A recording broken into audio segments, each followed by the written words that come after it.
से कोई प्रभाव नहीं पड़ने वाला है। आप निश्चिंत रहिए। भारतीय जनता पार्टी के प्रति जन सामान्य में एक भरोसा है, विश्वास है। पिछले 7.5 वर्षों में जिस तरीके से हमारे प्रधानमंत्री मोदी जी ने भारत की प्रतिष्ठा को अंतर्राष्ट्रीय जगत में बढ़ाया है, उसकी सर्वत्र भूरी भूरी प्रशंसा हो रही है। और यहाँ पर उत्तर प्रदेश में योगी आदित्यनाथ जी ने जिस तरीके से कानून और व्यवस्था की स्थिति को चुस्त दुरुस्त बनाने में कामयाबी हासिल की है, वो भी अपने में अभूतपूर्व है।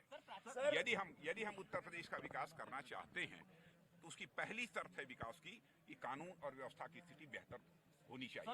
और इस कानून और व्यवस्था के फ्रंट पर एक बड़ी कामयाबी हम लोगों ने हासिल की है। सर 58 सीटें हैं पहले चरण में, कितनी उम्मीद लग रही है 58? देखिए, नंबर ऑफ सीट्स के बारे में मैं नहीं बताऊंगा। इतना ही मैं कहना चाहता हूं कि पिछली बार जितनी सीटों पर हमको विजय प्राप्त हुई थी, उससे अधिक सीटों पर विजय प्राप्त बीजेपी की ओर से सबसे बड़ा मुद्दा इस बार क्या है चुनाव में? सबसे बड़ा मुद्दा हमारे उत्तर प्रदेश का विकास होना चाहिए।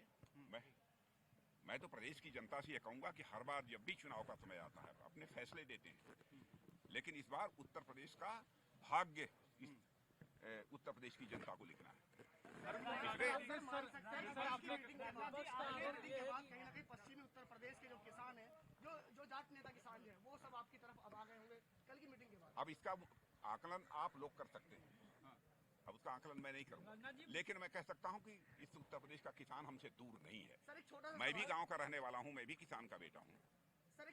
उत्तर प्रदेश का मुख्यमंत्री रहते हुए और चौधरी चरण सिंह के जन्म दिन को किसान दिवस के रूप में घोषित करने का काम किसी ने किया था तो मैंने किया था। सर कांग्रेस जो है और मैं अपने प्रधानमंत्री के बारे में कहना चाहता हूँ, ये प्रधानमंत्री की संवेदनशीलता है।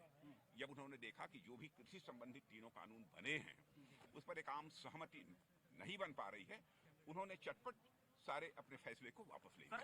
इससे बड़ी संवेदनशीलता किसी प्रधानमंत्री की क्या होगी? सर आधे घंटे पूजा की मैं देख रहा हूँ क्या माहौल लग रहा है सर आपको?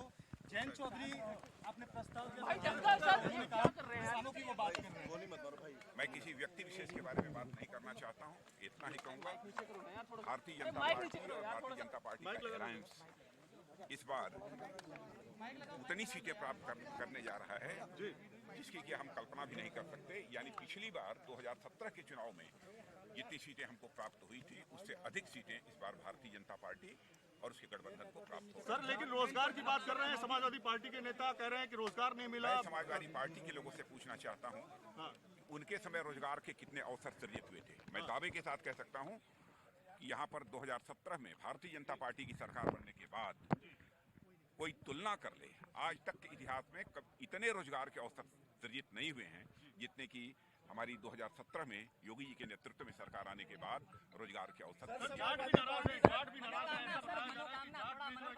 कभी नहीं नाराज हो सकता। जाट समुदाय में पूरी तरह से आश्वस्त हूँ क्योंकि मैं बहुत ही नजदीक हूँ और दिली रूप से उनके प्रति मैं जुड़ा हुआ हूँ। चौधरी जब से मैंने राजनीतिक जीवन में प्रवेश किया है, चौधरी चरण सिंह जी हमारे एक आदर्श रहे, आदर्श के रूप में बराबर मैंने उनको देखा है। सर समाजवादी पार्टी का कहना है कि जातीय रूप से वो आगे हैं क्योंकि बहुत सारे बीजेपी के लोग भी उसमें शामिल हुए हैं। देखिए, हम लोग जाति, पंथ अथवा मजहब की राजनीति नहीं करते हैं। हम राजनीति यदि करते हैं तो इंसाफ और इंसानियत की राजनीति करते हैं। जस्टिस एंड ह्यूमैनिटी हमारी राजनीति करने का ये आधार है। स्वामी प्रसाद मौर्य के जाने से कोई फर्क पड़ेगा? स्वामी प्रसाद मौर्य के जाने से किसी के जाने से कोई प्रभाव नहीं पड़ने वाला है। आप निश्चिंत रहिए। भारतीय जनता पार्टी के प्रति जन सामान्य में एक भरोसा है, विश्वास है। पिछले 7.5 वर्षों में जिस तरीके से हमारे प्रधानमंत्री मोदी जी ने भारत की प्रतिष्ठा को अंतर्राष्ट्रीय जगत में बढ़ाया है, उसकी सर्वत्र भूरी भूरी प्रशंसा